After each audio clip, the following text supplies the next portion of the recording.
Nasib anak-anak Nikita Mirzani jadi sorotan setelah ibunya tersangka pemerasan. Nikita Mirzani telah ditetapkan sebagai tersangka dalam kasus dugaan pemerasan terhadap Dr. Reza Gladys. Kasus ini bermula ketika Reza melaporkan Nikita atas dugaan pemerasan dan pengancaman melalui media elektronik, dengan tuduhan bahwa Nikita meminta uang sebesar 5 miliar rupiah sebagai uang tutup mulut. Meskipun menghadapi status tersangka, Nikita tampak tetap menjalani aktivitasnya seperti biasa. Ia terlihat menikmati liburan ke Bandung bersama anak-anak dan stafnya, seperti yang terlihat dalam unggahan di akun Instagramnya.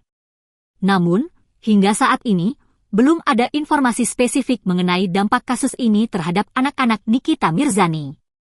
Media lebih banyak menyoroti perkembangan kasus hukumnya dan aktivitas Nikita pasca penetapan status tersangka. Informasi mengenai kondisi atau nasib anak-anaknya belum banyak diberitakan.